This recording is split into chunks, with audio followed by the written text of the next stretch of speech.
Loras Tyrell stood at the window of the Red Keep's highest tower, bathed in the pale afternoon sun. King's Landing stretched out before him in a labyrinth of dusty streets and crowded rooftops, punctuated here and there by the dome of a sept or the peak of a nobleman's manse. The city looked calm, but he knew better. Whispers and rumors churned beneath that placid surface.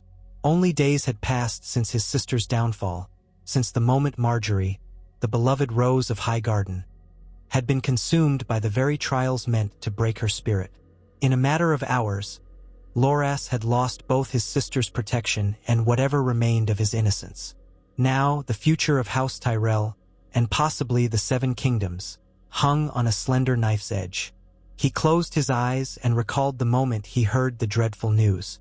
Margaery, charged with perjury and treason against the throne, had been placed in the hands of the Faith Militant, her fate entangled with Cersei Lannister's vendetta. The trial had ended in carnage, wildfire, betrayal, the screams of small folk and nobles alike. The blast at the Great September had claimed innumerable lives, including some of Margaery's handmaidens and the High Sparrow himself. But Margaery's demise had come more quietly, half lost in the chaos.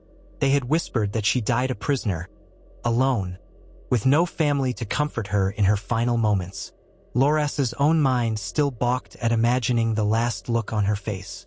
In the shadowy corridors of the Red Keep, the Faith Militant lay broken for the moment, and the crown was in disarray. There was no longer an unassailable Lannister presence to claim regency or dominion. Most of the Lannisters had fled, died, or lost their grip on reality.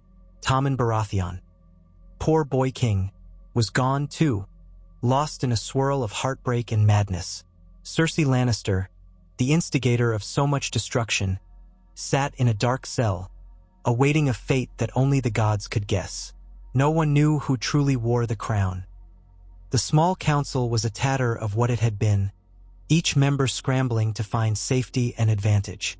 That was when the Lords of the Reach, outraged and sorrowful, had turned their eyes to Loras.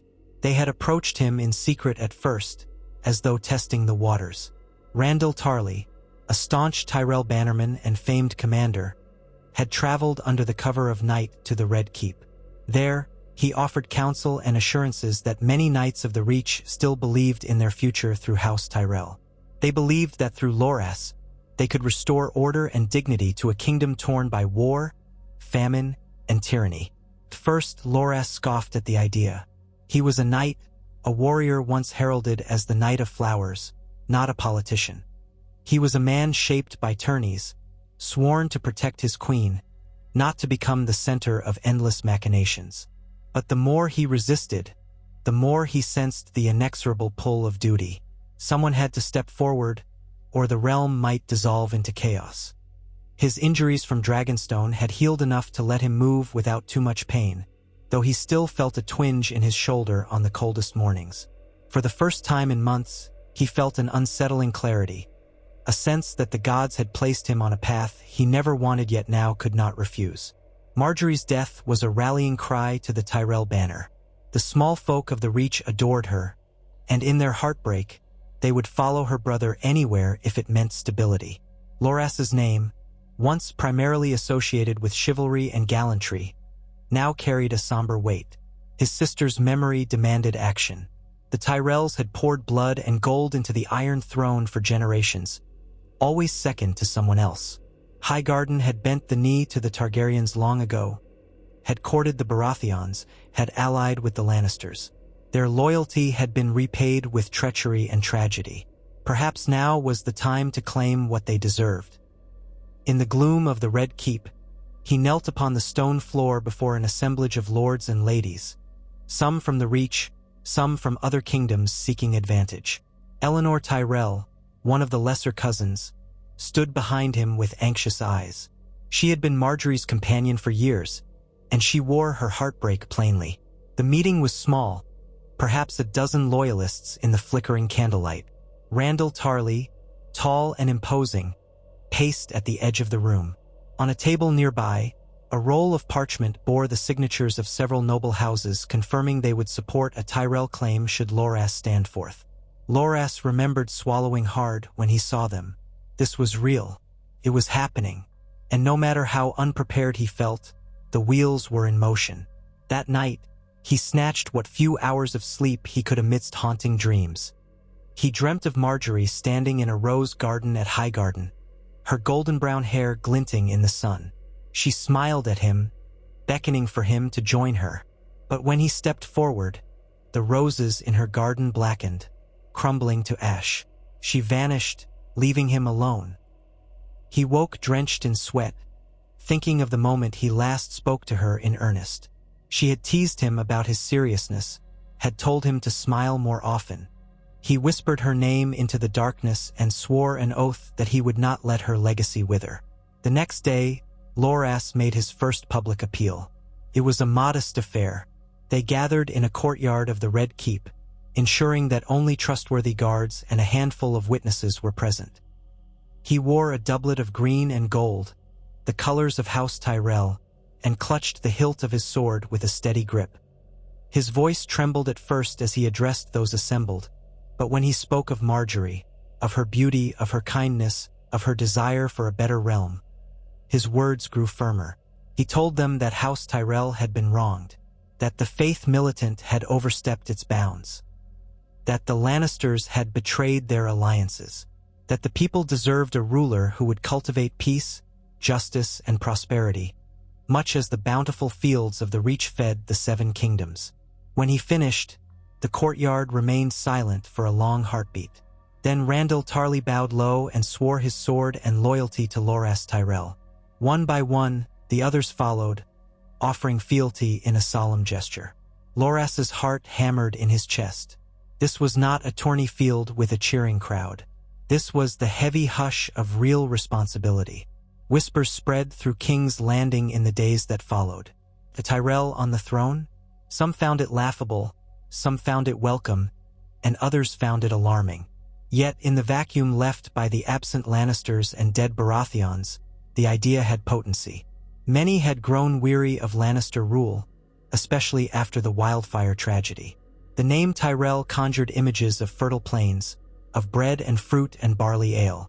It was a house known for its generosity, for its beauty.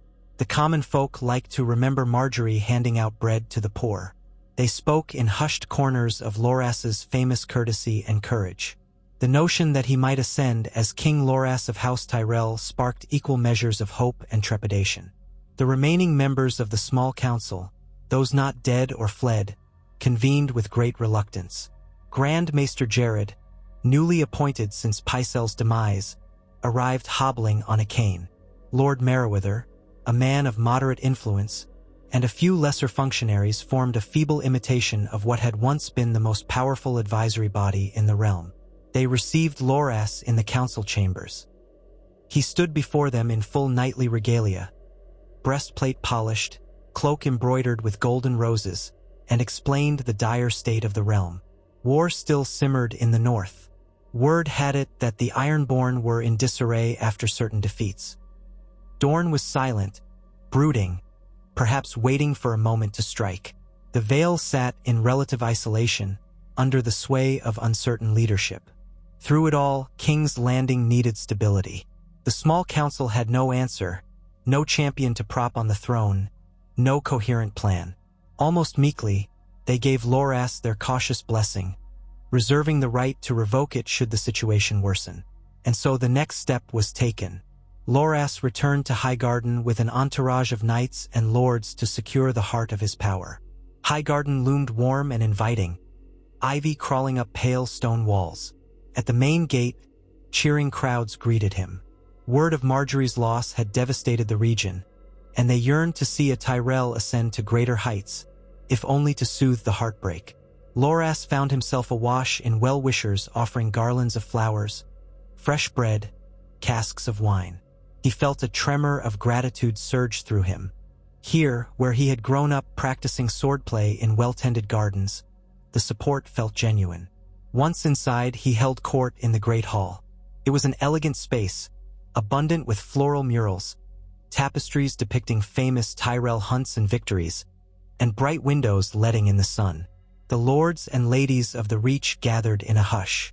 Lady Alice Beesbury, Lord Leighton Hightower, and others listened as Loras spoke of forging a new path for the realm. He spoke of ending the wars, of re-establishing trust between the crown and its vassals, of ensuring that the small folk thrived. As he had done in King's Landing, he evoked Margaery's memory, her compassion, her hopes. In response, the lords stamped their feet and lifted their voices. He heard cheers of "Tyrell! Tyrell!" echoing off the walls. That sound made him tighten his jaw, swallowing the knot of emotion that always threatened to surface when he thought of how this might have pleased or pained Margaery. In that moment, though, he allowed himself a small measure of pride. For once, House Tyrell did not bow to another's crown. They were the crown. The news traveled swiftly. Ravens carried messages to every corner of the Seven Kingdoms. Loras Tyrell, once the Knight of Flowers, would claim the Iron Throne in King's Landing, crowned by the support of the Reach. Some thought him a usurper. Others said a rightful claimant given the destruction left behind by the Baratheons and Lannisters. The great question lingered. Would the North or the Vale contest it? Would Dorne remain silent or resist?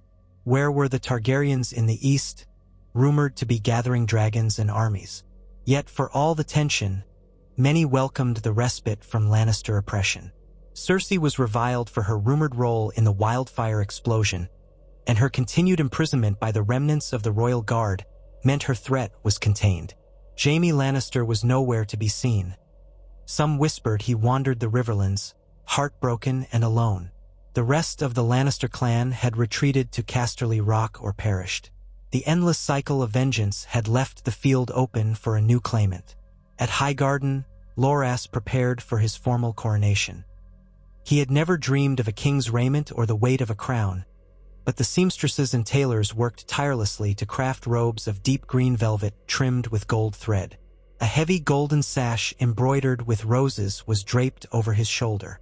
He would not wear the Baratheon stag crown or the Targaryen circlet. Instead, goldsmiths at Highgarden shaped a new coronet made of interlocking golden roses, each petal subtly different from the next, forming a circle around his brow. It was lighter than the crowns of old, and Loras couldn't help but note how easily it sat on his head, far more comfortably than the iron helm of war. The day of the coronation dawned bright and clear, a gift from the Seven, some said. Loras traveled from Highgarden to King's Landing with a grand procession of knights bearing the green and gold banners of House Tyrell. The roads leading to the city came alive with curious onlookers.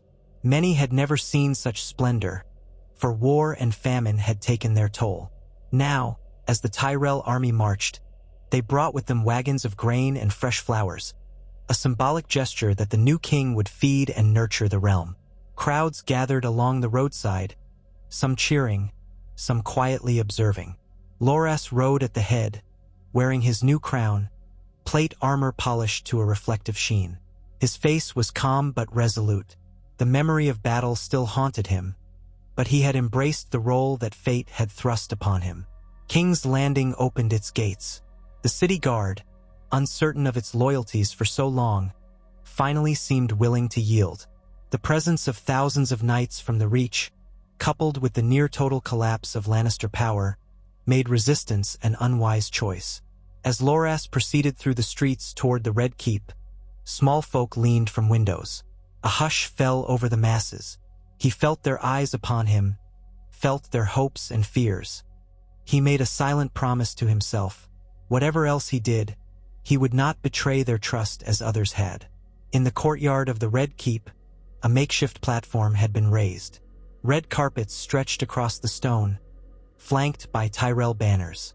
Atop the platform stood the newly minted Grand Maester Jared, flanked by Randall Tarley and several other prominent nobles of the Reach. Loras dismounted and ascended the steps, flanked by 2 knights from his household guard. The crowd pressed in, straining for a glimpse. Murmured prayers to the Seven filled the air. The wind carried the scent of freshly cut flowers that had been strewn about in celebration. Grand Maester Jared lifted a crystal phial of sacred oils. He anointed Loras's brow, cheeks, and chest, invoking the blessings of the father, the mother, the warrior, and all the aspects of the Seven. Loras bowed his head, feeling the cool oil against his skin. He dared not move, for fear that the swirl of emotions welling inside him might break free. Then, with a solemn hush, Jared spoke the words that would seal the moment in history. "Lords and ladies of the realm, good folk all, behold your king. Loras of House Tyrell, first of his name, protector of the realm." A thunderous roar erupted. The knights of the Reach shouted, swords raised. The small folk cheered, though not without some uncertainty, for new kings had emerged before and disappeared in the swirl of war. Yet in that moment, King Loras Tyrell looked every inch the part. A tall, noble knight in gold-trimmed armor, crowned with roses, a quiet determination in his eyes. When the cheers subsided, he spoke with a steady voice that carried across the courtyard. He spoke of unity. He offered an apology for all the suffering wrought by the wars of the past decade. He promised to restore the fields, to mend the roads, to ensure the rule of law. He cited Margaery's memory as a guiding light, a symbol of generosity and hope. Then he lifted his sword, no Valyrian steel blade of storied lineage, but a fine weapon nonetheless, and declared that if any lord had a rightful claim above him, now was the time to speak. No one did. The hush lingered, thick as honey. Then the courtyard exploded again in cheers. That very evening, King Loras took his seat on the Iron Throne. It loomed cold and jagged beneath him, a throne forged by the Targaryens from the swords of their defeated enemies. He had never liked the look of it, never liked the notion of resting on steel. The metal pressed uncomfortably against his back. He felt a dull ache in his shoulder where old wounds still lingered. But the moment was triumphant nonetheless. The Red Keep's throne room still bore the scars of the recent explosion. Blackened marks on the walls, chipped pillars, shattered windows. Yet amidst the ruin, the Tyrell banners shone bright, and the gold trim of his attire caught the light of 1,000 candles. Guards in Tyrell livery lined the edges of the hall. Almost immediately, petitions began. Lords from the Stormlands sought reassurance of their lands and titles. Merchant guilds demanded protection from outlaws. The crown's finances needed urgent attention, for the Lannisters had drained the coffers. Overwhelmed, Loras found himself depending on Randyll Tarly's pragmatic mind and the counsel of his newly assembled advisors, a mixture of Tyrell bannermen and those few from other regions who had chosen to stay in King's Landing and make themselves indispensable. That night, after hours of audience, Loras finally retired to the royal apartments once occupied by the Targaryens, Baratheons, and Lannisters. Felt alien. The bed was large and luxurious, but he found little comfort in it. Tapestries depicting old victories, dragons soared across fields of fire, hung on the walls. He thought of tearing them down, but some small part of him felt that history needed to be remembered, even the painful chapters. Slipping off his crown, he placed it gently on the table. He studied the golden roses, each petal hammered with expert detail. A question gnawed at him. What good was a crown if you lacked the power and wisdom to wield it justly? As the days turned to weeks, Loras's rule began to take shape. The first order of business was stabilizing the city.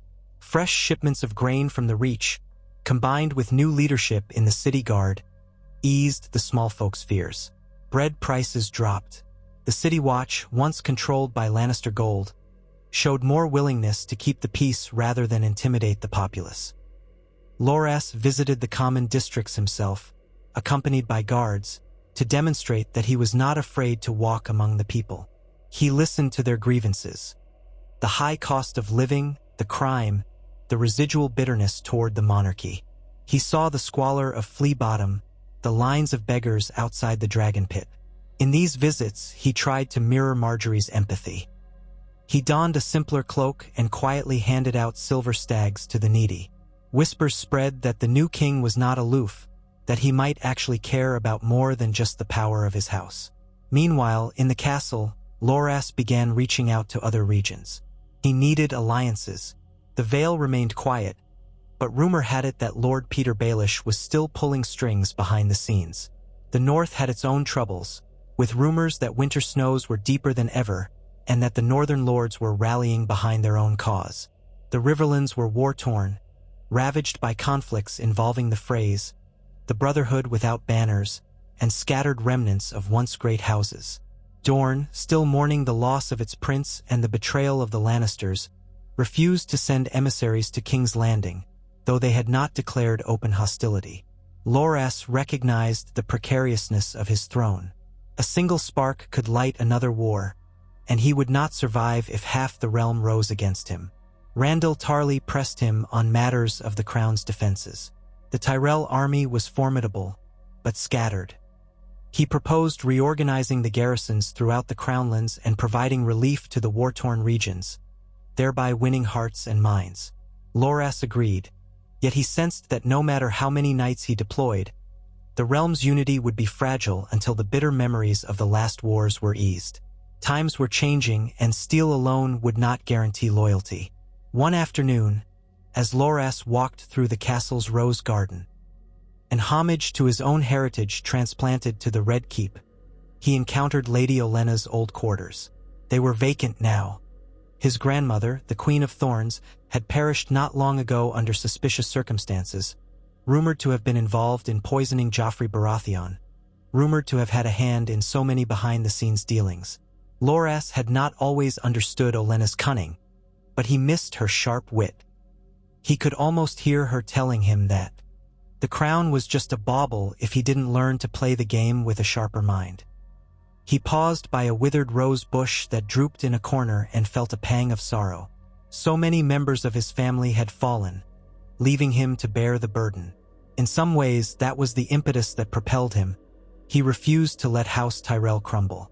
As the weeks passed, Loras solidified a new small council. Randyll Tarly became Hand of the King, a position many had expected him to refuse. But Tarly, out of respect and loyalty to House Tyrell, stepped into the role, bringing his stern discipline and keen military sense to the highest seat of council.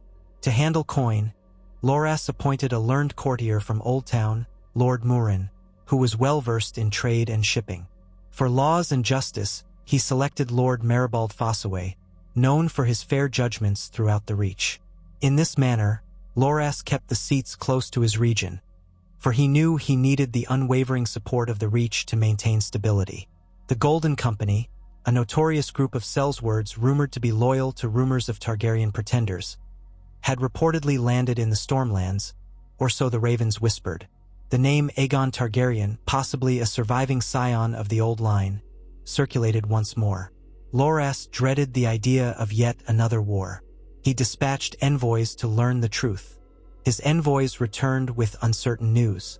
Some said that a young man claiming Targaryen blood had indeed entered Westeros and was gathering support among lords disillusioned with the chaos in King's Landing.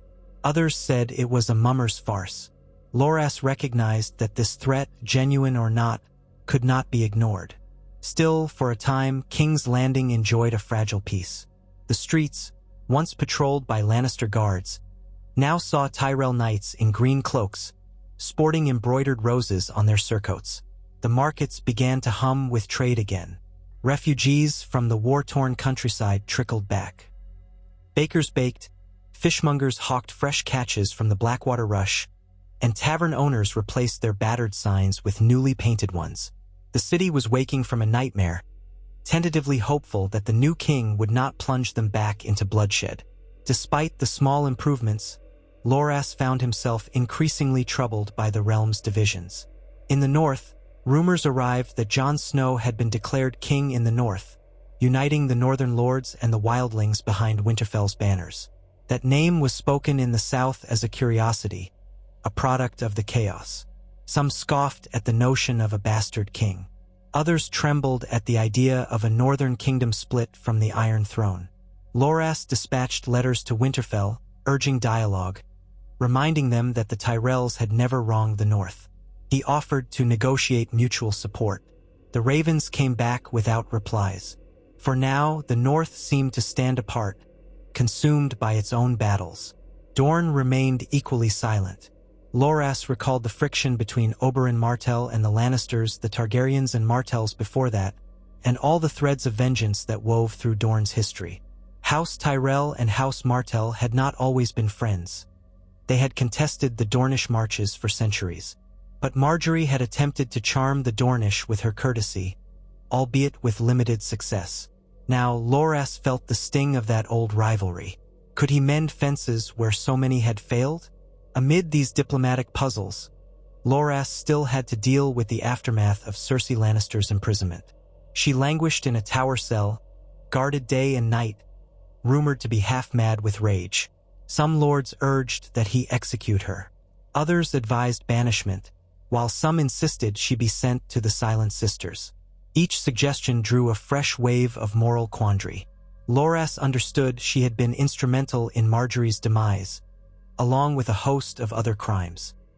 Yet executing her might provoke the Lannisters at Casterly Rock into retribution. Perhaps that was a risk, or perhaps not, given their diminished might. In truth, Loras found the idea of killing Cersei a hollow comfort. Would it bring Margaery back? Would it end the cycle of hatred, or merely stoke new flames? He decided to postpone judgment, leaving her to rot until he could see a clearer path. In the nights, he dreamt of battles. Sometimes he saw the field at the Blackwater, where wildfire once burned Stannis' fleet. Sometimes he saw the stone walls of Dragonstone, battered by storms. And sometimes he saw a field of roses on fire, with Margaery standing amidst the flames, beckoning him to do better, to be better. He would awaken with a start, his heart hammering. Always, he feared failing the memory of those he loved. Rumors started to trickle into the capital that Daenerys Targaryen had secured alliances in Essos. Her dragons had grown large, and she had an army of Unsullied and Dothraki at her command. Though she had yet to set foot on Westerosi soil, if the stories were correct, her presence loomed like a thundercloud on the horizon. Another claim to the throne, this one steeped in ancient lineage and fearsome power. Loras realized that if she appeared on Westeros' shores, many might flock to her cause, remembering the Targaryen legacy with a mixture of awe and regret. He needed to ensure that his rule offered something better than the promise of dragons and old blood. Days slipped into weeks and then into months. Loras's hold on the throne grew stronger in King's Landing and the surrounding crownlands. The roads were safer. Thieves were hunted down by Tyrell knights or forced to flee. Traders began to return, slow at first, but then in larger numbers. Shipments of grain and fruit from the Reach became more frequent, ensuring the capital did not starve. The Red Keep gradually shed some of its burned-out gloom, with masons working tirelessly to repair the damaged septs and city walls. Yet always, Loras felt the lingering fragility. The kingdom was not whole. The very land seemed restless under his rule, as though waiting for something else to happen. During one of his council meetings, Randyll Tarly proposed a grand gesture, a harvest festival in King's Landing, to celebrate the bounties of the Reach and to honor the Seven. Such a festival would remind the lords and small folk of your generosity, Tarly said. We must show them that the new king does more than sit on a throne. We must show them we can build a lasting peace. Loras mulled it over, aware of the risk. Large gatherings always attracted trouble. But the idea of unifying the city around a celebration of life and harvest appealed to him. He approved it. Within weeks, the city bustled with preparations. Flags bearing golden roses lined the main thoroughfares. Musicians tuned their lutes, fiddles, and drums. Bakers churned out fresh bread. Fishermen prepared salted fish. The smell of spiced wine filled the air. Jugglers and puppeteers promised a spectacle. Mummers planned elaborate performances of heroic tales, though Loras insisted any that glorified the Lannisters be left out. He did not wish to stoke old resentments, but neither did he want to feed illusions about House Lannister's former glory. When the day of the festival arrived, King's Landing awakened to a swirl of color and sound. It reminded some of the old King's tournaments, except there was no new war overshadowing the festivities. King Loras appeared before the masses in a simpler garment than his regal attire, a green tunic with a gold sash, a circlet of roses around his brow. The small folk flooded the streets to catch a glimpse of him. He walked among them, smiling politely, offering a few reassuring words. Children shyly approached, each receiving a small wooden rose token from the king's own hand. Vendors sold honeyed sweets shaped like blossoms. Dancers performed in the squares, swirling ribbons in a rainbow of colors. Despite the merriment, Loras remained vigilant. The city guard had been doubled for the event. He knew that not everyone would be content to see a Tyrell monarchy flourish.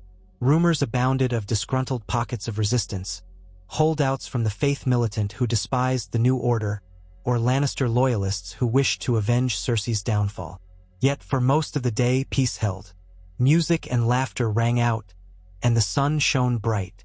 Toward late afternoon, Loras sat at a raised dais in the courtyard outside the Red Keep, receiving toasts from various guilds and lords. He felt a moment of joy, fleeting but real, as he watched children race by with wild grins, chasing one another in a game of tag. The memory of Margaery flashed in his mind. He could almost see her among them, laughing, the swirl of her dress catching the light. But the moment was shattered by a distant cry of alarm. It took but a second for that cry to become a chorus of shouts. Loras sprang from his seat, scanning the crowds. Through a break in the mass of people, he saw a knot of armed figures forcing their way forward. Swords flashed. A jolt of dread hit him. At once, Randyll Tarly and the King's Guard formed a protective ring around Loras, guiding him away from the dais. But Loras, heart pounding, demanded to see what was happening. He glimpsed men in rough-spun robes, brandishing wicked daggers, rushing toward the dais with fanatical fury in their eyes. Some wore the star of the faith etched into their foreheads. Others shouted that the Tyrells had usurped the will of the gods. Before the city guard could subdue them, a scuffle broke out. Screams filled the air as small folk fled in terror.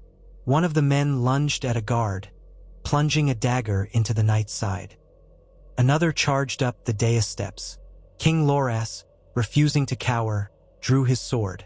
His knights urged him to retreat, but he stood firm, raising his blade in defiance.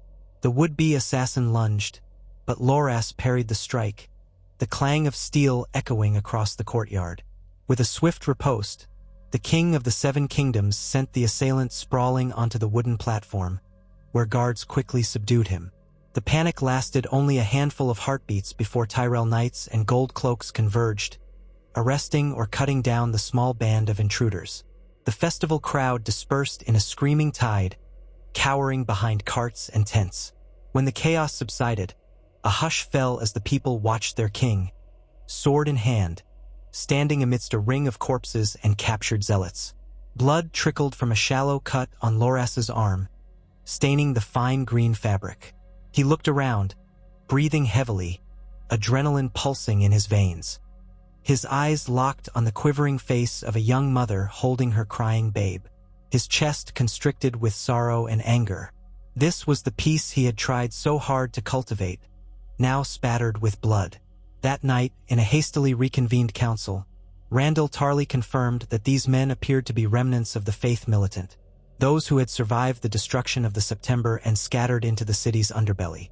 Whether they acted on Cersei's behalf or purely out of religious fervor, no one knew. Loras's face hardened. He had tried a gentle hand, but he would not allow fanatics to terrorize his people or disrupt his reign. They must be rooted out, Loras declared quietly, looking each council member in the eye. I will not see the small folk live in fear of men who twist the faith into a weapon. The council nodded grimly. Thus began a systematic crackdown in King's Landing, with guards scouring the alleys for hidden cells of zealots. Some in the city whispered that King Loras was no different than other rulers, using force to crush any opposition. Others breathed sighs of relief that their king took swift action to ensure safety. Amidst these troubles, a raven arrived from the north bearing a curt reply from Winterfell. Jon Snow, king in the north, expressed concern about further southern interference and made no pledge of fealty. He cited the monstrous wars endured by the North and stated the North would remain independent unless Loras could provide a compelling reason to bend the knee. The letter's tone, while polite, was unyielding. Randyll Tarly snarled that no king of the North had been recognized since Torrhen Stark had bent the knee to Aegon Targaryen. Loras, however, wondered if he could forge an alliance rather than demand submission. Would it not be better to have the North as an ally than an unwilling vassal? He contemplated sending an envoy or even traveling north himself, but the realm was still too fragile for him to leave the capital. Shortly thereafter, messages came from the Vale. Lord Robin Arryn, still under the heavy influence of Petyr Baelish, offered nominal support for King Loras. The Vale was cautious but acknowledged the Tyrell claim in exchange for certain trade privileges and the promise that their autonomy be respected. Petyr Baelish's name glinted like a hidden dagger in the background, and Loras knew better than to trust him outright. But the gesture was significant. It hinted that the Vale would not oppose the Tyrells directly. Then came news from the Stormlands. A portion of them was indeed under the influence of the Golden Company, who had established themselves in a few key castles. Their leader, calling himself Aegon Targaryen, had not yet declared open war on Loras, but it was only a matter of time if he truly believed himself the rightful heir. A small corner of Loras's mind flickered with the old romantic notion of Targaryen restoration that had fueled half the realm's fantasies at one point. But that sentiment could not override the threat. If a Targaryen claimant rose with Sellswords, and if Daenerys Targaryen landed in Westeros with dragons, the Tyrell crown might be caught between two raging fires. Despite these looming clouds, the daily tasks of ruling demanded Loras's energy. He saw to the city's supply lines, arranged for the distribution of bread to the poorest districts, settled disputes among lesser lords. He also formed the beginnings of a new Kingsguard. Many of the old guard were dead or disgraced. He carefully selected knights whose loyalty to House Tyrell was unwavering. Some he knew personally from the Reach, others were proven warriors from outside the region. Slowly, the Red Keep became less haunted by Lannister ghosts, as Tyrell men filled the corridors with their quiet discipline. Still, Loras could not entirely escape the weight of grief. Some nights, he stared at the flickering candle beside his bed and recalled simpler days.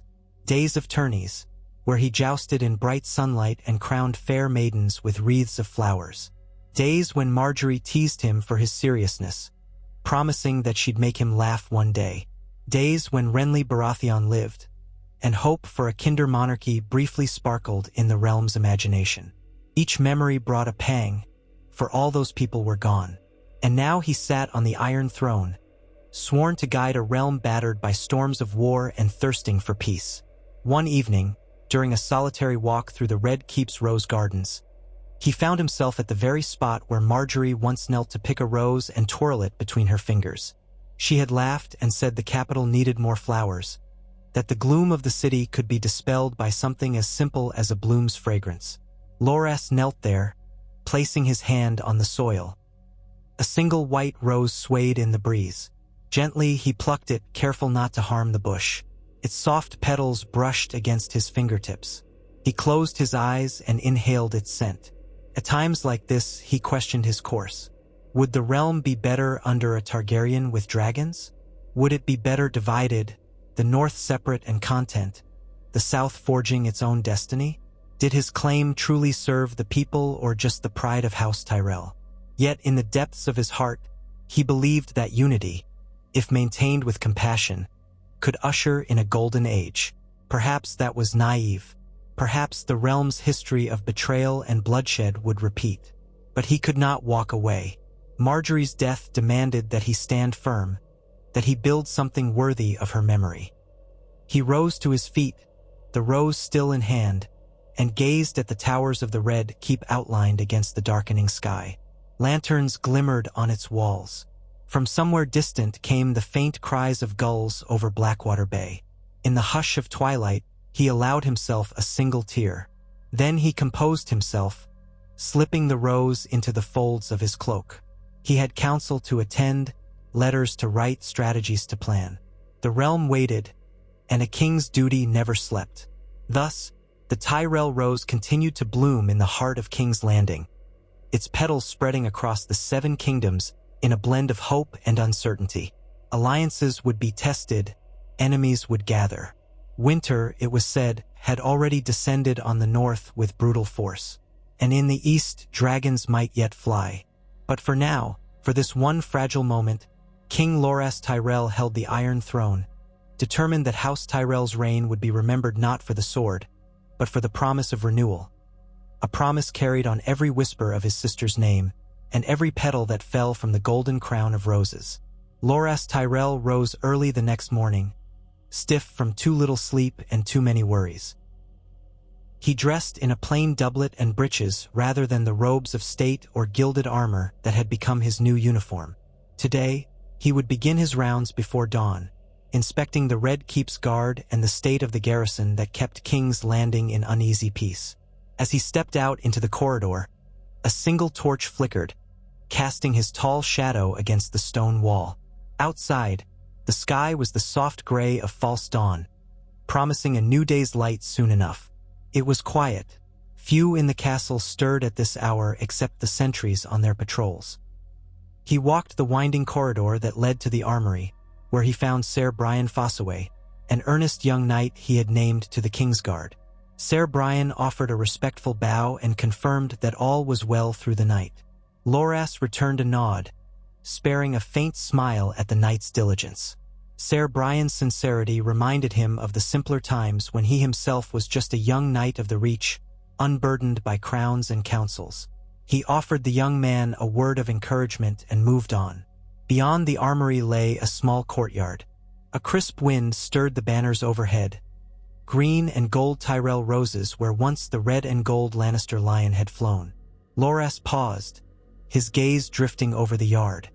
He recalled practicing drills here when Margaery was queen, and he only her champion. In those days, he believed his destiny was to serve. Now he was the one served, but each honor weighed upon him like a blacksmith's anvil on his shoulders. As he walked, a pair of gold cloaks hustled by, half out of breath. They dipped their heads, muttering "Your Grace," before vanishing into a side passage.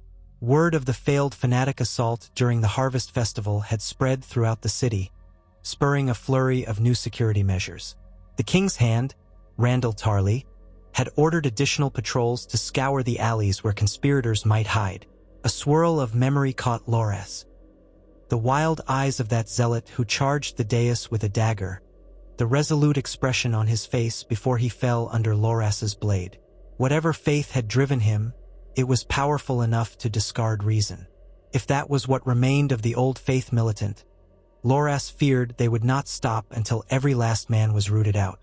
And that might take months, maybe years.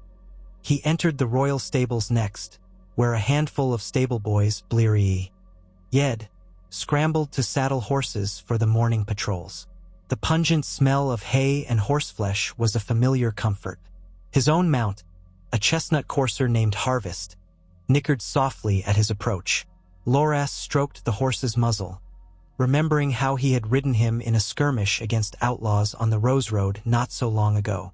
That had been after Margaery's downfall, when the Tyrell bannermen had converged to support their chosen king.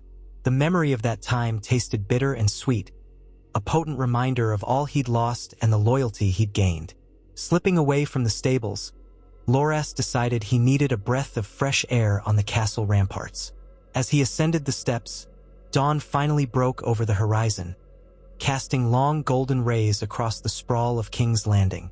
The city roofs glimmered faintly, and distant gulls cried over Blackwater Bay. A handful of fishing boats dotted the water, early risers hoping to haul in their day's catch to sell at market. The air was cold enough to prickle his skin. Winter was upon the realm, creeping south in icy increments. Atop the walls, a few gold cloaks gave hasty bows, then returned to their watch. Loras looked out over the city and caught sight of the main thoroughfare leading toward the dragon pit, where the old Targaryen dragons had once been housed. Now the structure stood partly in ruins, looted over the years, damaged during the war. Sometimes, Loras mused about restoring it, though he questioned the wisdom of reminding the people of Targaryen might when rumors of Daenerys and her dragons circulated like crows over a battlefield. A cough sounded behind him. He turned to see Randyll Tarly, cloak wrapped tight around his shoulders. The tall, bearded lord always seemed ready for duty before anyone else, though Loras had beaten him by a margin this morning. "Your Grace," Tarly said, offering a stiff bow. Even now, the older man's tone was as formal as a classroom master. "I trust you rested?" Loras offered a wan half-smile. "More or less, my lord hand. I see you're up with the dawn. Earlier than that, Randall replied. We've had messages come in from Tumbleton and Rosby. He adjusted his cloak, breath curling in the chill. More sightings of zealots, small groups, from what the reports say, stirring unrest in smaller towns. They claim the Tyrell monarchy is a sacrilege. They're spreading the rumor that you aided in the destruction of the Great September yourself. Loras exhaled slowly, turning his gaze back toward the city. That lie had circulated before. Some said House Tyrell orchestrated the wildfire explosion to remove the High Sparrow and seize power. Others pinned the blame solely on Cersei Lannister. The truth was that no one but Cersei and her closest minions had planned that horror. Still, rumors were difficult to kill. We can't allow these lies to travel uncontested, he said at length. I'll not have the small folk thinking their king conspired to destroy their own faith.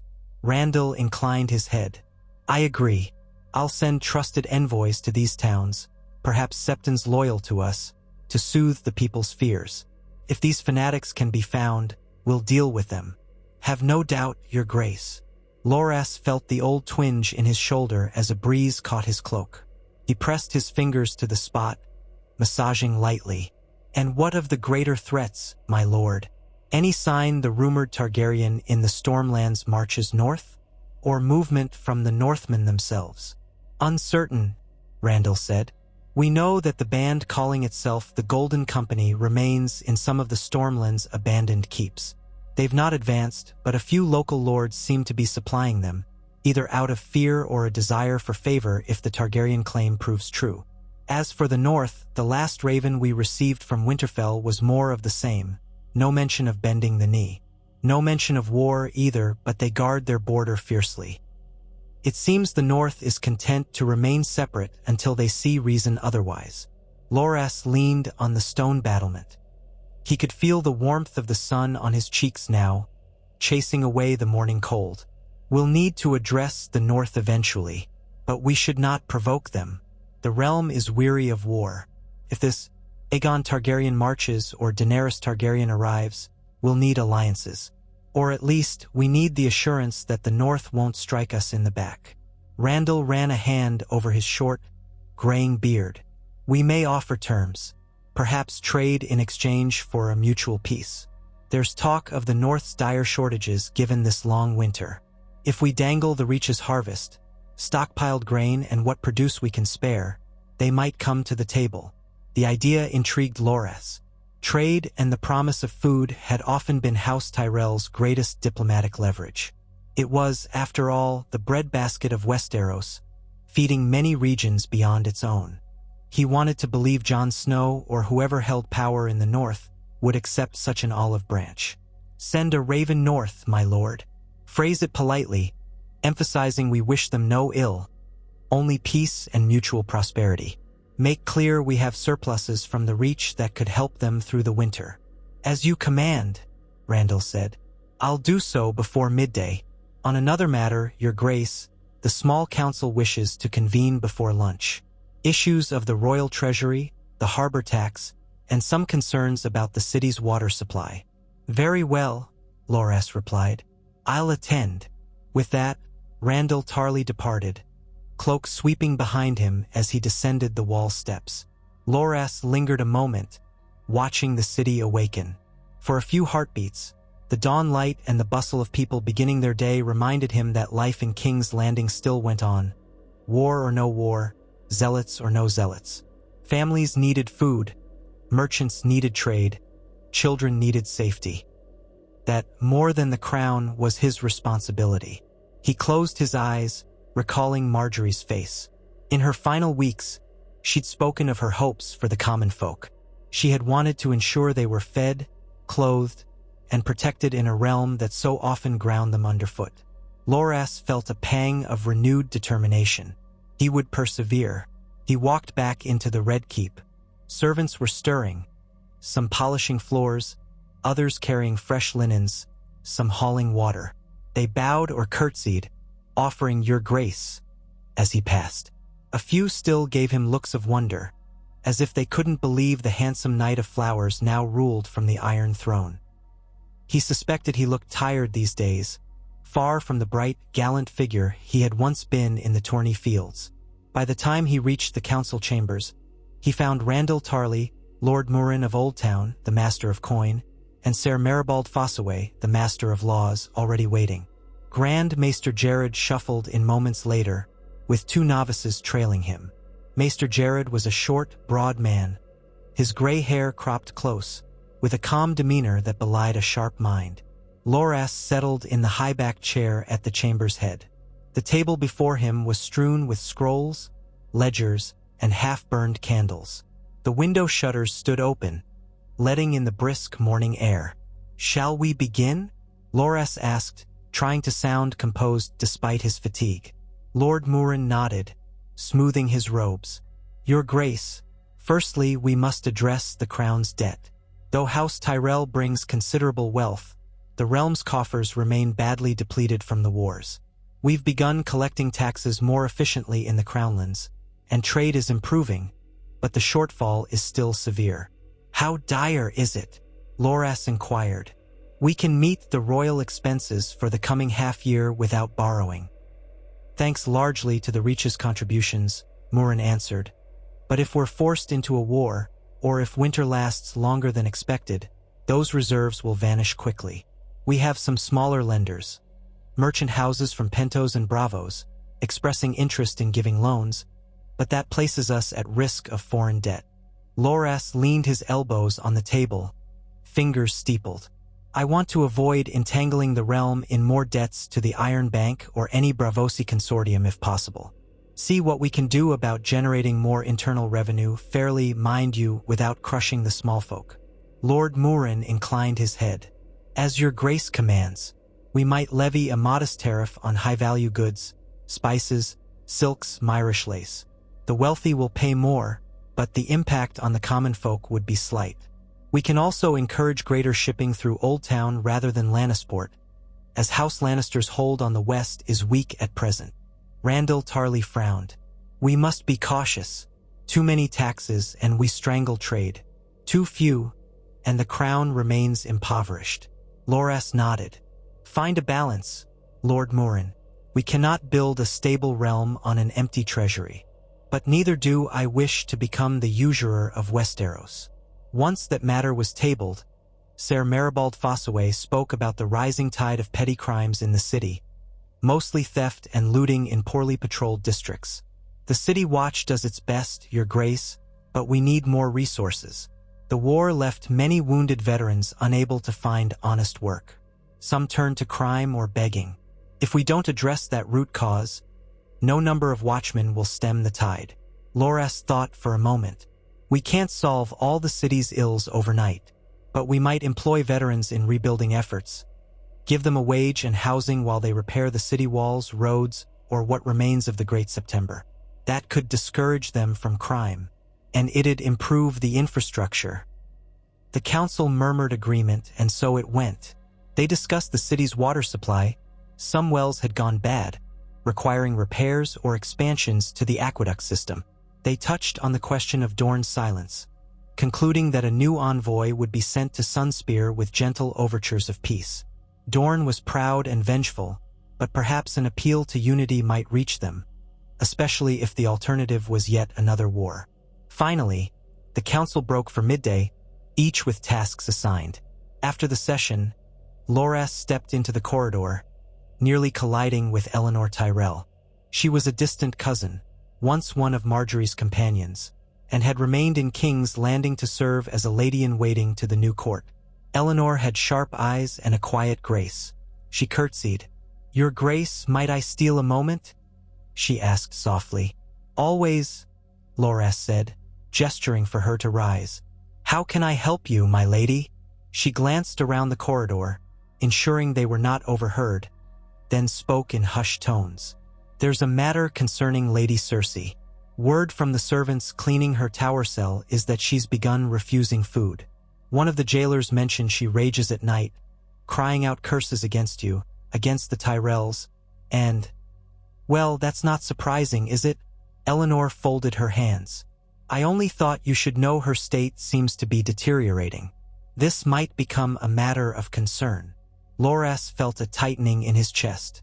Cersei Lannister, once the proud queen regent, was now reduced to a prisoner on the brink of madness or starvation. He could not pity her wholeheartedly. She had a share in Margaery's downfall and so much else, yet he was not so cruel as to relish her suffering. "I appreciate you telling me," he said. "I'll speak to Lord Tarly.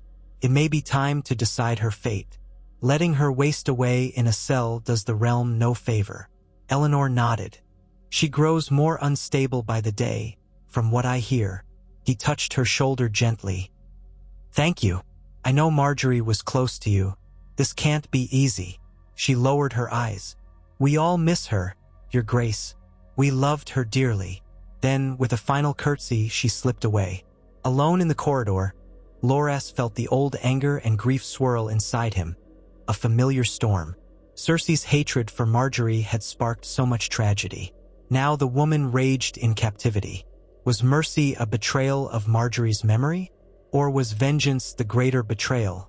For it continued the cycle of bloodshed? He set his jaw. One day soon, he would have to confront this question of Cersei's punishment. For now, immediate matters pressed. He returned to his chambers, which were still being refurbished. The Lannisters' crimson and gold draperies had been replaced by simpler, pale hangings embroidered with subtle golden roses. A large table bore a map of Westeros, dotted with small carved wooden markers showing where the crown's forces stood. He poured himself a cup of watered wine, then studied the map. The northern border looked precarious, the Stormlands uncertain, Dorne silent. It felt like half the realm was in quiet rebellion or poised on the brink. Before he could dwell further, a servant entered, announcing the arrival of a messenger from the Vale. Loras sighed, setting down his cup. "Show him in." A tall, wiry man in a plain brown cloak stepped forward, bowing. "Your Grace," he said, voice trembling slightly with nerves. "I come bearing a letter from Lord Peter Baelish, who acts as Lord Protector for young Lord Arryn." Loras's brow furrowed. Peter Baelish, Littlefinger, was a man whose cunning had shaped events behind the scenes for years. Some said he was as dangerous as Varys, if not more so. "Hand the letter here," he commanded. The messenger presented a parchment sealed with the wax of House Baelish, a mockingbird sigil. Loras broke the seal, unfolded the letter, and began to read. "To the most gracious King Loras of House Tyrell, Protector of the Realm. Allow me to convey the well wishes of the Vale of Arryn. Young Lord Robin Arryn, in his wisdom, has seen fit to maintain our policy of cautious friendship with the Crown. We remain grateful for the relative peace you have brought to King's Landing and are ever hopeful that our trade routes might flourish under your stable hand. Yet we are troubled by rumors of a Targaryen incursion in the Stormlands. You and I both recall how swiftly an alliance can shift the tides. Should any threat arise to the Vale's sovereignty, we must know where we stand. Conversely, should any threat arise to your throne, perhaps we might discuss the terms by which the Vale's swords could be mustered in your support. As ever, I remain an obedient servant of Lord Robin Arryn and a humble friend to you, Your Grace. Please consider a meeting should you find it prudent. An exchange of letters will suffice if you wish to remain in the capital. Your devoted ally, Peter Baelish, Lord Protector of the Vale." Loras's mouth tightened. He read between the lines. Baelish was offering an alliance at a price. There would be no unconditional support. If war came, Peter would want something in return for the Vale's swords. Perhaps more lands, more titles, or a marriage alliance. One never knew with Littlefinger. The man's ambitions were coiled in every word he wrote. He dismissed the messenger with a polite nod, then rang the small silver bell on his table. Within moments, a steward appeared, and Loras asked him to fetch the hand. It wasn't long before Randall Tarly, always efficient, arrived. "Yes, Your Grace," Tarly said, straightening his tunic. Loras handed him the letter. "From Peter Baelish. He's hinting at an alliance but wants to gauge our weakness. He speaks of Targaryen threats in the Stormlands." Tarly scanned the parchment, scowling at the final lines. "He's fishing, as he always does. The Vale has plenty of men, and they've mostly kept out of the wars that ravaged the other kingdoms. Their knights are fresh and well-trained, a valuable ally if it comes to open conflict, or a dangerous foe if Baelish decides that he can snatch more power by siding with a Targaryen, Loras added. He rubbed his temple. One day, I must find a moment to meet him face to face, but for now send a measured reply. Confirm that we value the Vale's friendship and would welcome further talks. Omit any sign of desperation. Tarly nodded. Wise. We'll keep him at arm's length but not push him away. If the Targaryen threat manifests, we may need them. Loras agreed. Also, let's be sure to share only a fraction of what we know about the Stormlands. The less Baelish sees of our intelligence, the fewer cards we give him. When Tarly left, Loras contemplated the letter a moment longer, then placed it in a chest where he kept important correspondence. The swirl of alliances threatened to consume him. He sometimes felt that it was easier to cross lances in a joust than to navigate the tangled webs of lords. At least on the tourney field, the rules were clear, the adversary visible. In politics, enemies wore smiles and whispered half-truths. He spent the rest of the day attending to royal duties, meeting with minor lords, pardoning a handful of criminals who had shown genuine remorse, reviewing proposals for city improvements.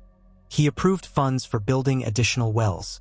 For though the city's population had decreased during the war, it was slowly rebounding, and water was essential. As dusk approached, a messenger from Dorne arrived in the throne room.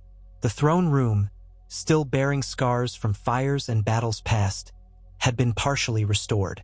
Tyrell banners draped the walls, and rows of guards in green cloaks flanked the pillars. Loras sat on the iron throne, wearing his simpler crown of golden roses and a dark green doublet.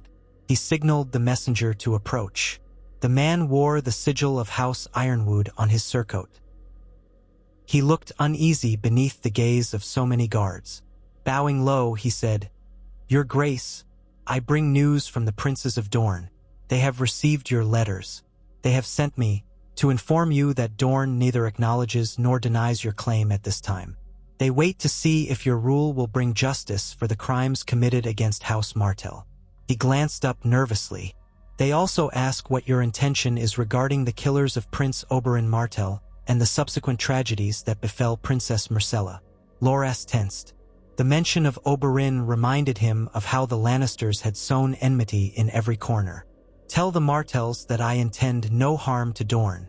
The blame for Oberyn's death lies largely with House Lannister, and we all know how swiftly Prince Oberyn demanded a trial by combat. That matter is complicated. As for Myrcella, her death was the result of ill-conceived plots by those who are now gone. I offer you the same chance I offer all the Seven Kingdoms: peace, trade, and the possibility of unity if they wish it." The Dornish messenger listened, nodding slowly. "I will convey your words, your Grace, but let it be known that Dorne remembers always. They remain vigilant." When the man departed, Loras leaned back, inhaling slowly. Another uncertain corner of the realm, another potential front if war flared. Dorne was legendary for resisting foreign kings. The Targaryens themselves had learned that lesson centuries ago. Loras had hoped Margaery's friendly overtures might have built stronger bridges, but that had been overshadowed by the murder of Myrcella Baratheon and the heartbreaks that followed. Still, Dorne had yet to rise against him. That was something. As night settled, Loras's guard escorted him to his private dinner, a simple meal of roasted quail, vegetables, and spiced wine. He ate in relative silence, reviewing some letters by lamplight. A small, nagging headache pulsed in his temple. Now and again, he glanced at the empty seat across from him, remembering how Margaery used to keep him company at meals. She'd tease him about not taking enough wine, or about his stoic face. Without her, the Red Keep felt too large, too quiet. After the meal, he dismissed his servants and donned a light cloak to walk the corridors alone. He climbed the winding stairs to the tower cell where Cersei was held. 2 gold cloaks stood at attention outside. They bowed, though their eyes flicked with surprise that the king had come personally. "Open the door," Loras commanded softly. They exchanged uncertain glances, but obeyed, unlocking the heavy iron-bound door. One guard handed Loras a lantern. He stepped inside. At once, the smell of stale air and unwashed clothes assaulted him. Cersei Lannister lay on a straw pallet, her once regal hair limp and snarled. She had grown thin, her eyes sunken. He heard the soft clink of chains. She was shackled at the ankle, a length of chain that allowed minimal movement. She raised her head, eyes widening as she recognized him. "You?" she rasped. Her voice cracked from disuse. Then a sneer twisted her mouth. "Come to gloat, have you, King of Roses?" "I've come to see if you need anything," Loras said quietly, stepping closer. "Some say you've been refusing food. You won't help your cause by starving yourself." Cersei let out a harsh laugh that dissolved into a coughing fit. She spat on the ground. "My cause? Do you think I have a cause, Tyrell? I have nothing. My children gone. My father gone. My brother gone for all I know. You took everything from me." Loras felt a surge of conflicting emotions. His own sister was gone. He wondered if Cersei was truly delusional or simply drowning in hatred. "I'm sorry about your children," he said, because that was the one point he could sympathize with. "But you must know you brought much of this upon yourself. Margaery, my sister, died because of your meddling. The Great September's destruction was your plan. We both lost family." She let out a hollow, bitter laugh. "Spare me your pity. You Tyrells think you've won? The Iron Throne is a cursed seat. Boy, it destroys all who claim it. It will destroy you, too." Her voice fell to a low hiss. "I set the wildfire, yes. I saw the Sept and the High Sparrow burn. I saw the Faith militant crumble. I wish your sister had burned with them that day, for real. But no, she slipped through somehow, outliving her use. And still she died, how fitting." At that, Loras's grip on the lantern handle tightened, anger flaring. "Margaery did die. In that chaos you created? Or had you forgotten?" "I regret nothing," Cersei spat, though tears glistened in her eyes. From madness or grief he couldn't say. "Let me rot here or kill me. Do it, and see if your precious small folk cheer you for murdering the grieving mother of dead kings." Loras's heart thundered. There was a time he might have run her through, or demanded her head for vengeance. But standing there, witnessing her reduced to this, he felt nothing but weary disgust. "You'll be fed. Whether you eat is your choice," he said. "I haven't decided your fate yet, but I promise you this. I won't let your hatred poison my rule. Rot here if you wish, but I refuse to stoop to your level." Cersei said nothing, merely turned her face to the wall with a contemptuous sniff. Loras backed out of the cell, letting the guards lock the door behind him.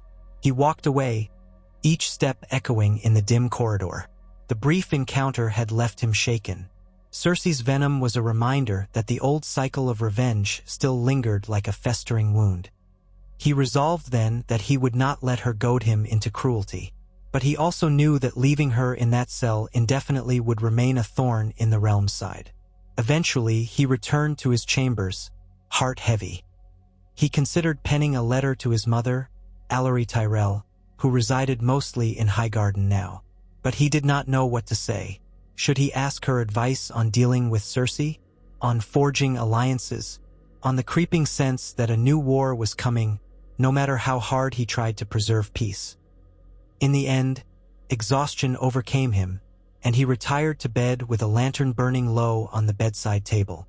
Sleep came fitfully, haunted by nightmares of green fire and twisted metal. He dreamt of Margaery, standing on the highest parapet of the Red Keep, crying out that the walls were crumbling. When he rushed to her, he realized it was too late. She was gone, and only a swirl of rose petals remained on the wind. He woke in a cold sweat. The next day, ravens brought fresh tidings. Rumors of Daenerys Targaryen's fleet moving west from Meereen, a second letter from the north, and renewed sightings of small cells word companies scattered across the Stormlands. He read the messages at his breakfast table with a sense of grim resignation. Daenerys's approach, if it was truly happening, could mean dragons at King's Landing's gates within months. He knew from stories that even one dragon could wreak devastation beyond measure. If she had 3, as rumors said, then how could any mortal army stand against her? The scrawled message from his informant in Pentos suggested she had parted ways with the city, ferrying her armies onward. He turned to the North's letter, half expecting a curt refusal to talk of treaties. Instead, the parchment bore a more conciliatory tone. To King Loras Tyrell, I, Jon Snow, king in the North, have conferred with my bannermen. While the North remains independent, we are not unwilling to discuss trade and assistance for the winter. Our people face hardships, and we accept your offer of grain shipments, provided the terms are fair and do not infringe on our sovereignty. I propose sending an envoy south to finalize the arrangements. Should you accept, we can work toward a lasting peace between the North and the Crownlands under your rule. The letter was signed in bold strokes, accompanied by an additional note from Sansa Stark, Lady of Winterfell, echoing the same sentiment.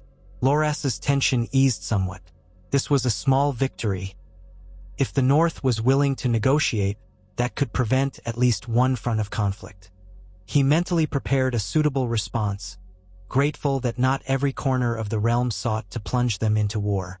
He shared the letter with Randyll Tarly. It seems we have an opportunity for peaceful accord with the North, he said.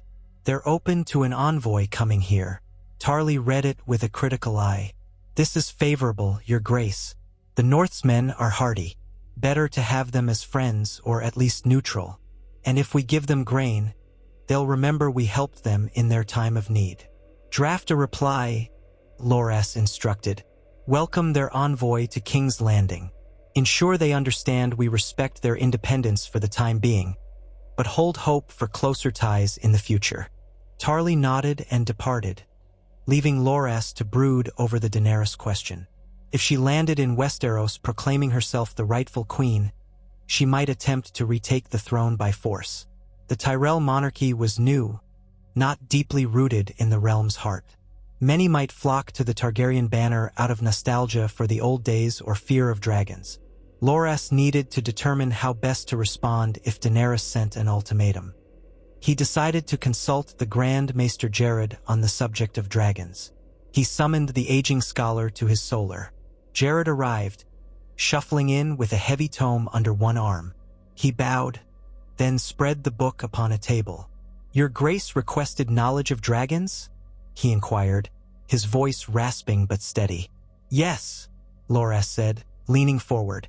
I want to know if there is any recorded instance of a realm defending successfully against dragons without having dragons of their own. Jared scratched his white hair, flipping through the tome.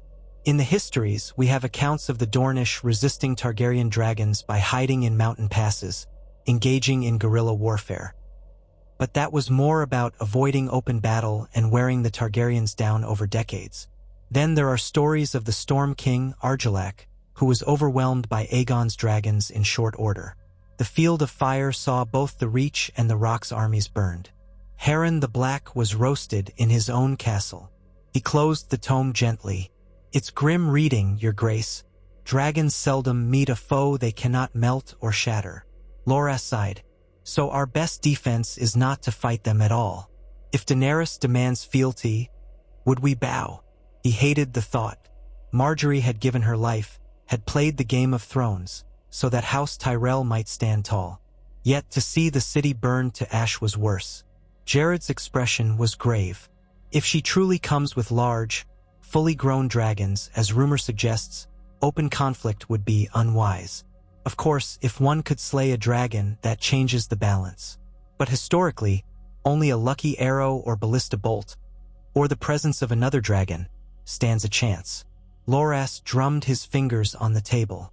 We might attempt negotiations. Perhaps a marriage alliance? I have no spouse, though I suspect rumors of my preferences might dissuade her. He frowned. The realm gossiped about his inclinations toward men, rumors only exacerbated by his closeness to Renly Baratheon. Still, marriage was a common political tool.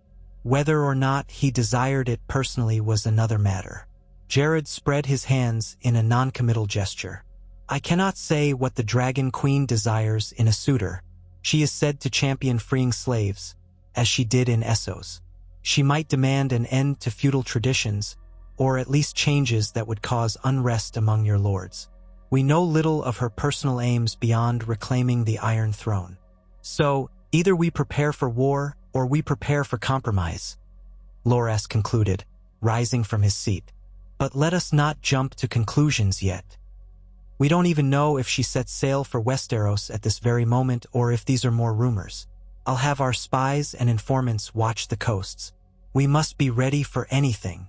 After the Grand Maester departed, Loras wandered to the balcony overlooking the training yard. A handful of knights sparred with wooden swords, their voices echoing in the crisp air.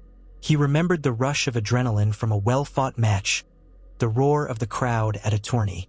He missed it, the purity of combat skill, unencumbered by politics and betrayal. Now, each stroke of his rule involved deception or alliances that could crumble at a moment's notice. As days turned into weeks, the winter winds grew colder. The capital saw more beggars as countryfolk, driven from farms by failing harvests and the memory of war, drifted into the city seeking scraps. Loras redoubled efforts to distribute grain. He didn't want the people to starve under his watch. That, at least, he could do. The North's envoy arrived at last, heralded by trumpets at the city gates. They came with a modest retinue, 10 riders bearing the dire wolf of House Stark.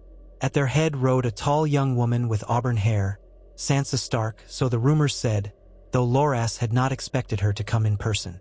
Flanked by a craggy-faced northern knight and a dark-haired lady wearing a practical travel cloak, Sansa made her way to the Red Keep, escorted by a line of Tyrell knights. Word spread quickly that the Lady of Winterfell had come. The small folk stared curiously. Loras met them in the throne room, seated on the Iron Throne in full regalia. He had chosen his rose-circlet crown and wore a green velvet cloak lined with fur to nod to the northern preference for warmth. The hall was crowded with courtiers, knights of the King's Guard in polished armor, and a smattering of noble onlookers. Randyll Tarly stood at Loras's right hand, arms folded across his chest. Sansa stepped forward, her traveling attire dusted with the road, but she moved gracefully. She curtsied, though with the poise of someone who did not regard him as her rightful king. "Your Grace," she said, voice carrying across the silence. "I come representing the North, in hopes that we might finalize an accord." Loras kept his bearing, recalling the rumors of what Sansa Stark had endured. Forced marriages, escapes, a stint in the Vale. He also recalled that she was once betrothed to Joffrey Baratheon and nearly trapped by the Lannisters. "Lady Sansa," he replied, "we welcome you to King's Landing. We're pleased you accepted our invitation to discuss trade and peace." She rose from her curtsy. "I did not come alone." She gestured, and the dark-haired woman at her side stepped forward. "This is my sister, Arya Stark." She wished to see the capital for herself. Arya Stark wore no dress, but rather leather breeches and a plain tunic, a sword at her hip. Her gray eyes darted around the throne room warily. She offered no curtsy, only a curt bow of her head. "Your Grace," she said, though her tone held an edge. Loras inclined his head, deciding not to take offense. He understood the North's perspective. They had lost much at the hands of Southern kings and queens. He would not force them to kneel when their entire aim was to remain independent. "The realm has known too much bloodshed. Let us speak in private council." He stepped down from the throne, gesturing for them to follow him to a side chamber. Randyll Tarly, several other northern knights, and a handful of Tyrell guards accompanied them. The side chamber was warmer, with a fire crackling in the hearth and a round table set for negotiation. Loras took his seat, indicating for Sansa and Arya to join him. "I appreciate you coming, Lady Sansa," Loras began. "I am sure the journey south was long and cold. We have read your letter about the North's desire for grain and supplies. We stand ready to assist." Sansa folded her hands on the table. "Winter is harsh this year, Your Grace. Our fields yield little. If the snows deepen, more of our people will go hungry. I'm not ashamed to ask for help, but I must do so on behalf of a free North. That is my brother's will, and the will of our bannermen." Loras inclined his head. I do not seek to deny the North its sovereignty at this time, but I must have assurances that the North will not ally itself with any force seeking to overthrow me. The realm is in a fragile state. I cannot provide succor to those who might later march against the crown." Arya's gaze flicked up at that, and for a moment, Loras thought he saw anger or calculation in her eyes. Sansa answered with a mild tone, "We have no intention of engaging in further wars. We've had our fill of them. If Daenerys Targaryen lands upon our shores seeking southern armies to march with her, the North will not meddle, provided no threat is made against our lands." Randyll Tarly cleared his throat. "And what if she does threaten the North, or demands its fealty in exchange for dragonfire on your enemies?" Sansa's expression remained calm. "We do not bend lightly. We certainly would not do so simply to strike at another kingdom. My brother has stated clearly that the North's only interest is in its own defense. The king in the North is not looking to expand his domain." Loras exchanged a glance with Randyll Tarly, then nodded. "In that case, we can proceed with an accord. House Tyrell will commit to sending shipments of grain, dried fruits, and some other provisions north via ships to White Harbor, weather permitting. In return, the North will pledge not to join any hostile faction against the crown and will keep open trade routes for southern merchants wishing to sell goods. We ask only a fair price for our supplies to cover our costs." Arya spoke, her voice as cool as the winter wind. "Fair. But what if you fight a war with these Targaryens or any other pretender and lose? The North doesn't want to be tied to a losing side." Loras took a moment to consider his words. "We are not asking you to fight for us, Lady Arya, merely that you do not fight against us. If some other pretender offers you more grain, more gold, or demands your fealty by force, we trust that you will remember who extended a hand in peace first. Beyond that, you owe us nothing." Sansa nodded, relief slipping into her features. "That is acceptable. There may be details to iron out regarding amounts and schedules of shipments, the cost per wagon or cask of grain, and so forth." Randyll Tarly spread out a scroll. "We've prepared a preliminary list of what we can offer. Let's begin there." They spent the next hour haggling politely over quantities, prices, and timing. Sansa displayed a keen grasp of negotiation, while Arya mostly listened, occasionally interjecting a pointed comment. From time to time, Loras caught Arya studying him, as if measuring his character.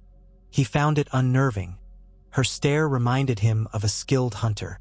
Finally, they reached a provisional agreement.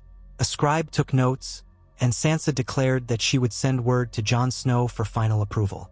If all went well, they would sign an official treaty soon, formalizing a peaceful trade relationship between the Crown and the North, at least for the duration of this winter.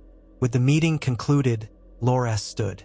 "I shall host you and your retinue for supper, if you wish, Lady Sansa. The Red Keep may not feel like home, but we can offer you a comfortable stay. The roads are treacherous in winter." Sansa inclined her head graciously. "Thank you, Your Grace. We accept. Tomorrow, we depart for White Harbor to oversee the receipt of your shipments. We cannot linger in the south for long." So it was settled. That evening, a modest banquet was arranged in one of the lesser halls. Loras believed the vast echo of the great hall might feel too formal. He had the cooks prepare both southern delicacies and simpler northern fare, out of respect for his guests. He invited a handful of courtiers, though he kept the gathering small to avoid overwhelming them. Sansa arrived in a gown of pale gray trimmed with white fur, a sign she had come prepared for the climate change. Arya, on the other hand, wore a simple tunic of dark leather. The sisters sat to Loras's left, with Randyll Tarly and Lord Murin of Oldtown at his right. Soft music played from a corner, a pair of lutanists picking out gentle tunes. Throughout the meal, Loras asked about the conditions in the north. Sansa spoke of the deep snows, of the once ruined Winterfell now reclaimed. She mentioned that they had fought off threats beyond the wall, though she was vague on details. Loras sensed there was more to the story, something about the White Walkers or the Night King, rumors he had heard but never taken seriously. He decided not to pry too deeply, for it seemed a sore subject. If the North had indeed battled unimaginable horrors in the far north, that might explain why they were so fiercely protective of their independence now. When the feast drew to a close, Loras took a moment aside with Arya. He had noticed her watchful presence, and though he had no illusions that they might become friends, he at least wished to show respect. "You're quite skilled with that blade," he remarked, nodding at the sword on her hip. "I've seen very few women so at ease with steel." Arya shrugged, unconcerned. "I had good teachers, and I've had to survive on my own." He studied her face a moment. "I once fought alongside your brother Robb briefly at the very start of the War of the Five Kings. He was a formidable leader. I'm sorry for your family's losses." Her expression hardened. "We're all sorry for each other's losses. Doesn't bring them back." "No, it doesn't," he said softly. "But perhaps by forging a new peace, we can spare more families from heartbreak." Arya's eyes flicked around the hall, as if searching for hidden threats. "You sound sincere. I hope you are. But I've seen how these games end, and I've seen how knights can turn into monsters. Be careful you don't become one." That struck a chord. He recalled the cruelty some knights had displayed under Joffrey's reign, the brutality of Gregor Clegane, the silent compliance of those who had served darker masters. "I hope you find I'm different," he said. She gave a small nod, neither agreeing nor disagreeing, then excused herself. Loras took a steadying breath. He realized how easy it was for a child of the North to see only betrayal in southern courts.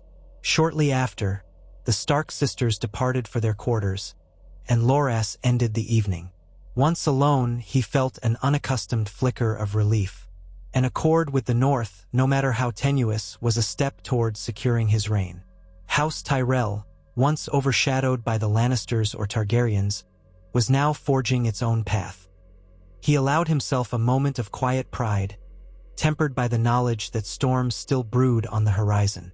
The next morning, Sansa and Arya Stark ready to leave. Loras met them in the courtyard. The sun had barely risen, and a chill wind tugged at their cloaks. A few Tyrell guards stood at the gates as stable hands led out the northern party's horses. Sansa approached Loras, looking composed despite the early hour. "Thank you for your hospitality," she said. "I hope this agreement prospers for both our lands." "As do I," Loras replied. He noted the faint lines of fatigue around her eyes and realized she was younger than he had first assumed, yet the burdens on her shoulders had aged her. "Safe travels, Lady Sansa. I trust the snows will allow you passage." She dipped her head. "We will make it through one way or another. Farewell, Your Grace." Arya offered no flowery words. She merely gave Loras a final measured look, then mounted her horse. The northern riders set off, clattering through the gates and disappearing into the muddy streets. Soon, the city gates would swallow them, and they would be on the King's Road heading north. Loras watched until they vanished, a swirl of conflicting emotions stirring within him. He had gained a small victory, but it was overshadowed by the knowledge of what still loomed. The Golden Company in the Stormlands, the possible arrival of Daenerys, the silent bitterness of Dorne, the uncertain cunning of Peter Baelish. He turned and headed back into the Red Keep, determined to face the day's challenges. The realm was far from stable, but at least there was this first thread of cooperation. Perhaps, in time, he could weave enough threads into a tapestry of peace. Within the next fortnight, the flow of events in King's Landing quickened. More refugees trickled in from the Riverlands, speaking of small-scale raids by bandits wearing no sigil. Some suspected they were mercenaries from the Golden Company testing the region's defenses. Then came a disturbing report from Rosby. A minor Tyrell bannerman who had been escorting a shipment of grain to the city was found dead by the roadside, the wagon missing. Randyll Tarly seethed at the news. "They're challenging us," he said to Loras in the council chambers. "Striking at our supply lines, inciting fear. We can't let that stand." Loras leaned on the table. "Agreed. We'll send out patrols to protect the shipments. I won't have bandits or sellswords preying on our caravans. Inform the Gold Cloaks that any unauthorized armed group found near the roads is to be detained or driven off." Tarly nodded, but frustration simmered in his eyes. We must also prepare for a possible larger incursion. We need to find out who in the Stormlands is aiding the Golden Company. If it's certain houses that remain loyal to the Targaryens, we should consider how to cut off their support. How do you propose we do that? Asked Lord Morin of Old Town, looking concerned. Tarly's jaw worked. By either forging alliances with those Stormland lords or threatening them with our army. They're too close to King's Landing for comfort. Loras exhaled, recalling how the Stormlands had once allied with House Tyrell when Renly was alive. Many had died at the Battle of the Blackwater. We can't fight a war on speculation.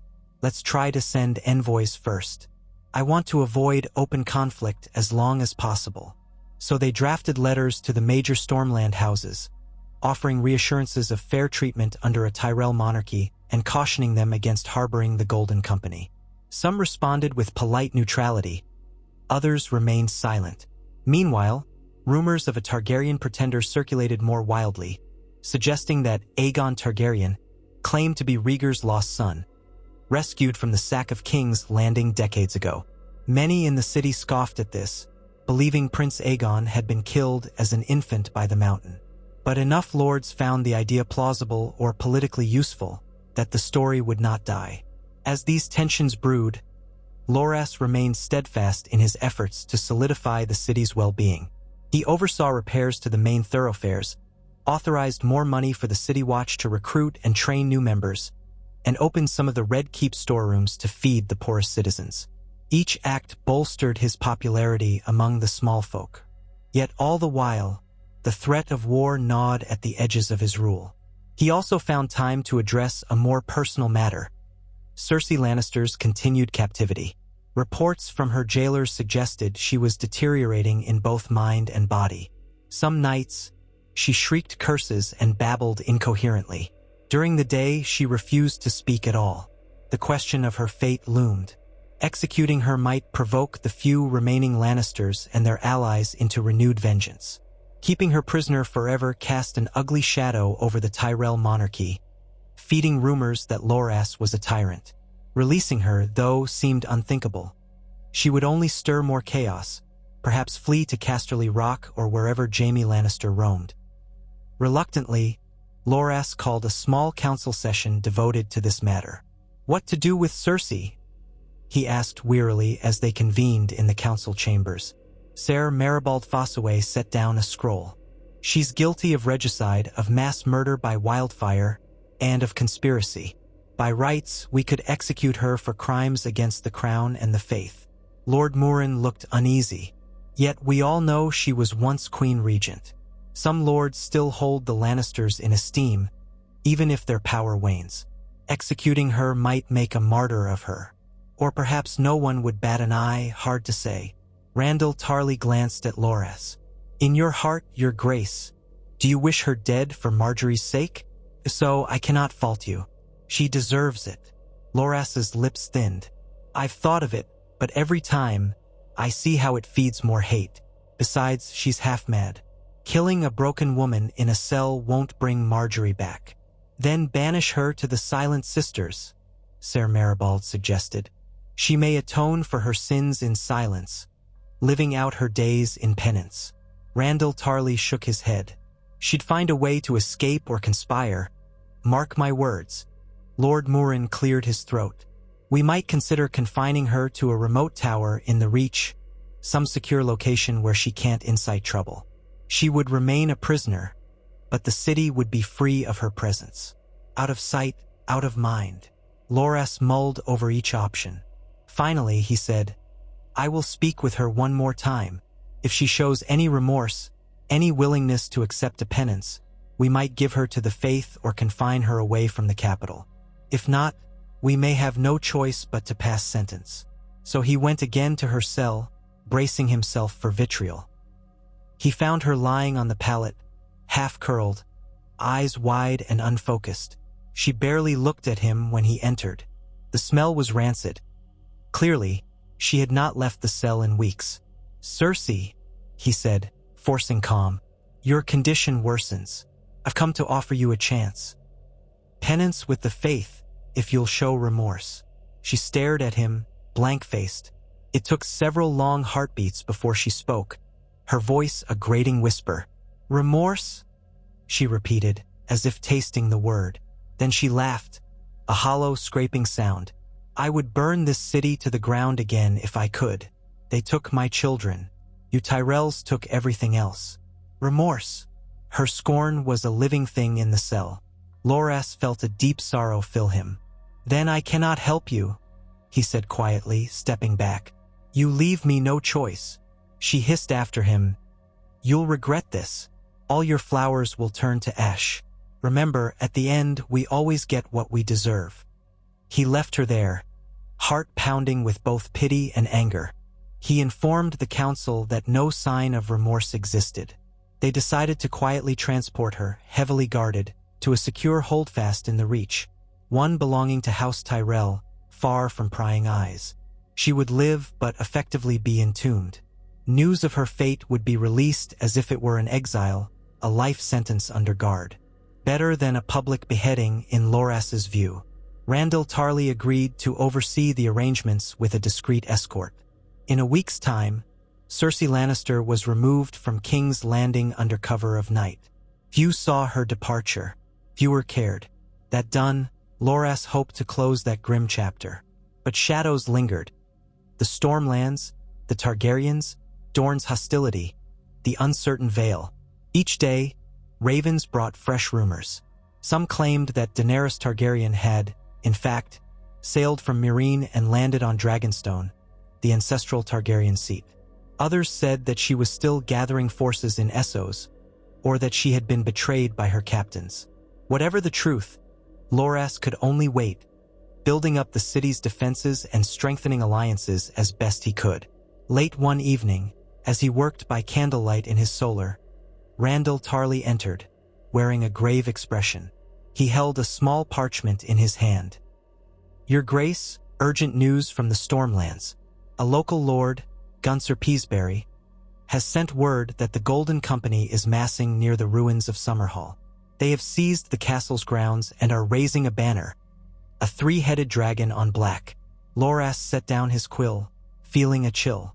"The Targaryen sigil," he said flatly. Tarly nodded. "It seems Aegon Targaryen means to claim that stronghold as a symbol, though Summerhall was destroyed long ago. Perhaps he believes it will rally lords nostalgic for the Targaryens. Or perhaps it's a stepping stone to forging a path straight to King's Landing." Rising, Loras paced. Summerhall lay uncomfortably close, in the southwestern portion of the Stormlands, a ruin known for being the site of a tragedy with King Aegon V and his dragons. Its location was strategic, close to the Reach, close to the Crownlands. How large is their host? Peaseberry estimates a few thousand mercenaries, possibly more. They're well-trained. If they can secure alliances with even a handful of Stormland lords, that force could double or triple. And if rumors swirl that this man is truly Rhaegar Targaryen's son, some knights might flock to him. Loras gritted his teeth. "We can't let them grow unchecked. But if we ride out now, we start another war." I wanted to avoid that. Tarly's eyes hardened. "War may find us regardless. Better to meet them on the field before they gain more strength. If we wait too long, they may besiege King's Landing, or join forces with Daenerys if she lands on Dragonstone. Then we'd face a two-front war." He was right, of course. Loras cursed softly under his breath. All his attempts at peaceful governance might go up in flames if this Targaryen pretender marched unopposed. Ready the Tyrell banners. Send ravens to loyal lords in the Reach, commanding them to muster their levies. We'll not rely solely on the City Watch to fight a battlefield engagement. Tarly inclined his head. "As you command, Your Grace." "Shall we call banners from the Crownlands as well?" "Yes," Loras said, "but keep them near. I won't deplete the city's garrison. If the enemy tries to encircle us, we need forces within these walls. We'll also need to coordinate. If it comes to open conflict, I'll lead the host myself." Tarly gave him a searching look. "Are you certain, Your Grace? You are the king." "I'm also a knight," Loras replied. "I fought in the War of the Five Kings. I won't cower behind these walls while my men risk their lives." A part of him knew it was risky. If he fell in battle, House Tyrell's rule could collapse. But he had always been a soldier at heart. That night, the call went out for the men of the Reach to assemble. Ravens flew to Highgarden, to Old Town, to the Tarley seat at Horn Hill, to House Hightower, House Oakhart, House Florent, House Fossaway, House Redwine, and all the lesser houses. The city watch was placed on high alert. Grain shipments to the north continued, but the caravans to the Stormlands were halted for fear of interception. Tension in King's Landing rose like the tide, and the small folk braced for another war, uncertain if it would come tomorrow, next week, or next month. Within a fortnight, the first levies from the Reach began arriving by the Rose Road, their banners fluttering in the chill wind. Loras had them camp outside the city, ensuring order was maintained. He rode out to inspect the camps, greeted by thousands of men bearing the Golden Rose sigil or the sigils of Tyrell bannermen. The proud green and gold formed a sea of color. Some men had brought war horses, others marched with pikes, crossbows, or simple spears. He felt a stir of mingled pride and anxiety. Pride that House Tyrell could still summon such strength, anxiety that he might be leading them into a bloodbath. Randyll Tarly took charge of the mustering, setting up a command tent near a small orchard. The banners of Tarly, the huntsman, flew beside the Tyrell Rose. The men drilled daily, forging discipline out of once peaceful farmers and tradesmen. Loras participated in some drills, showing he was not above training with his men. Word spread that King Loras was in the camps, sweating alongside common soldiers, sharing bread and stew. It boosted morale but deepened his worry. He remembered the terrible casualties of the previous wars. He had no desire to see that happen again. He felt the first real pang of fear one evening when a raven arrived from Summerhall.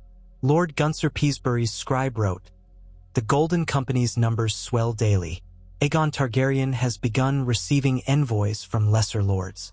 Some have bent the knee. They say he is fair of hair, much like Rhaegar, and speaks with authority.